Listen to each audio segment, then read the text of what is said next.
দর্শক আমন্ত্রণ জোকে শুরুতেই জানাচ্ছি শিরোনামগুলো।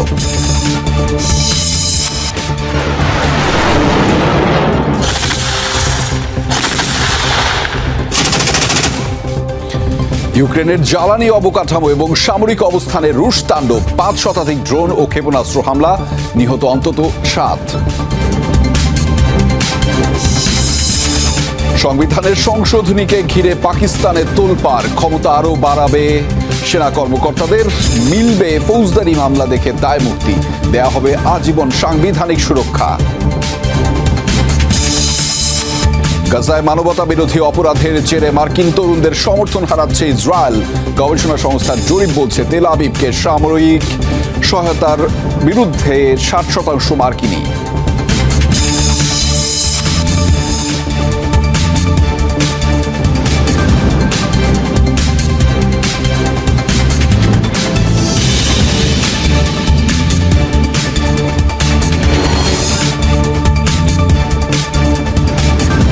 দর্শক এতক্ষণ শিরোনাম দেখছিলেন, আপনাদের সাথে আছি আমি আহমেদ রেজা। এবার জানাবো বিস্তারিত।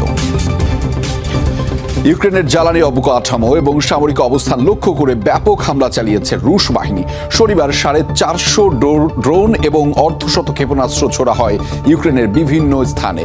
এতে প্রাণ গেছে অন্তত 7 জনের। হামলায় 2 পরমাণু কেন্দ্র সহ বিদ্যুৎ সরবরাহ ব্যবস্থায় ব্যাপক ক্ষয়ক্ষতি হয়েছে। শত্রুর অবস্থান লক্ষ্য করে ছোড়া হচ্ছে একের পর এক মিসাইল, এর পাশাপাশি ছোড়া হয় ড্রোন। শনিবার ইউক্রেনের প্রায় 70টি স্থানে হামলা চালায় রুশ বাহিনী।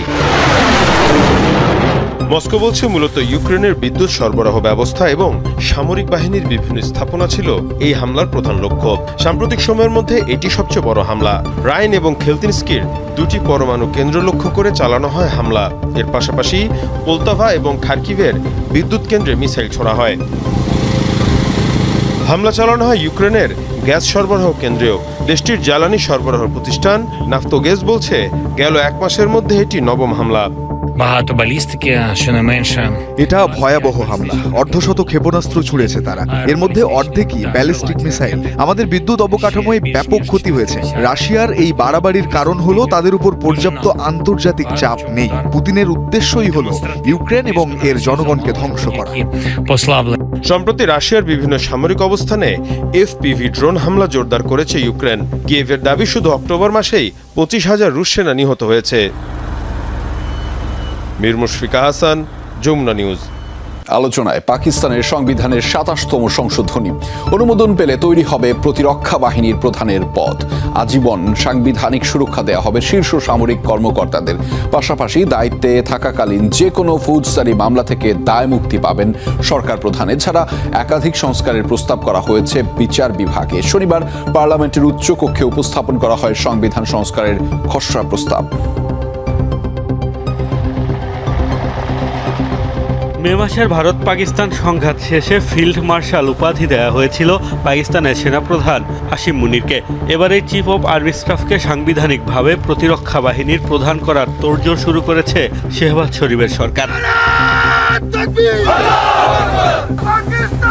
এরই মধ্যে দেশটির কেন্দ্রীয় মন্ত্রিসভায় অনুমোদনের পর পার্লামেন্টের উচ্চকক্ষ সিনেটে সংবিধানের 27তম সংশোধনী বিলের খসড়া প্রস্তাব করা হয়েছে, যাতে সংবিধানের 243তম অনুচ্ছেদের বেশ কিছু পরিবর্তনের প্রস্তাব দেওয়া হয়েছে। এই সংশোধনী অনুমোদিত হলে বাতিল হবে সামরিক বাহিনীর জয়েন্ট চিফ অব স্টাফ কমিটির চেয়ারম্যানের পদ। এছাড়াও শীর্ষ কর্মকর্তাদের আজীবন সাংবিধানিক সুরক্ষা দেওয়ার প্রস্তাবও করা হয়েছে। খসড়ায় আরও বলা হয়েছে, দেশের পারমাণবিক ও কৌশলগত সম্পদের তত্ত্বাবধানকারী পদ ন্যাশনাল স্ট্র্যাটেজিক কমান্ডের কমান্ডারকে সেনা প্রধানের সুপারিশে প্রধানমন্ত্রী নিযুক্ত করবেন এবং তাকে অবশ্যই সেনাবাহিনীর সদস্য হতে হবে। বিচার বিভাগেও বেশ কয়েকটি পরিবর্তনের প্রস্তাব রাখা হয়েছে। 27তম সংশোধনী অনুমোদিত হলে গঠন করা হবে কেন্দ্রীয় সাংবিধানিক আদালত। সুপ্রিম কোর্টের ক্ষমতা কমিয়ে তা হস্তান্তর করা হবে এই সাংবিধানিক আদালতে। রয়েছে উচ্চ আদালতের বিচারপতি নিয়োগ প্রক্রিয়ায় সংশোধনের প্রস্তাবনাও। বিশেষ সুবিধা পাবেন দেশটির প্রধানমন্ত্রীও। দায়িত্বরত অবস্থায় প্রধানমন্ত্রীর বিরুদ্ধে কোনো ফৌজদারি মামলা করা যাবে না। বাতিল হবে আগের মামলাও। এতদিন যে সুবিধা পেতেন প্রেসিডেন্ট। 27তম সংশোধনী পাশ হতে পাকিস্তানের পার্লামেন্টের উভয় কক্ষে 2/3 সংখ্যাগরিষ্ঠতা প্রয়োজন। মোস্তফা মাহমুদ, যমুনা নিউজ। যুদ্ধবিরতি চুক্তি বহাল থাকলেও ব্যর্থ পাকিস্তান আফগানিস্তান শান্তি আলোচনা। এক বিবৃতিতে এই তথ্য জানিয়েছেন তালেবান সরকারের মুখপাত্র জাবিহুল্লাহ মুজাহিদ। তার দাবি, পাকিস্তান নিজেদের অভ্যন্তরীণ নিরাপত্তার দায়ও চাপাতে চায় আফগানিস্তানের উপর, যা কাবুলের জন্য অসম্ভব। সে কারণেই ফলপ্রসূ হয়নি আলোচনা। তবে তারা যুদ্ধবিরতির শর্ত লঙ্ঘন করেনি বলে জানিয়েছেন মুজাহিদ। এর আগে পাক আফগান সীমান্ত সংঘাত এড়াতে তুরস্কের ইস্তাম্বুলে বৈঠক হয় দুপক্ষের। পাকিস্তানের প্রতিরক্ষা মন্ত্রী খাজা মোহাম্মদ আসিফ বলেছেন, আফগানিস্তান এখনো শর্ত ভঙ্গ না করায় অব্যাহত আছে যুদ্ধবিরতি।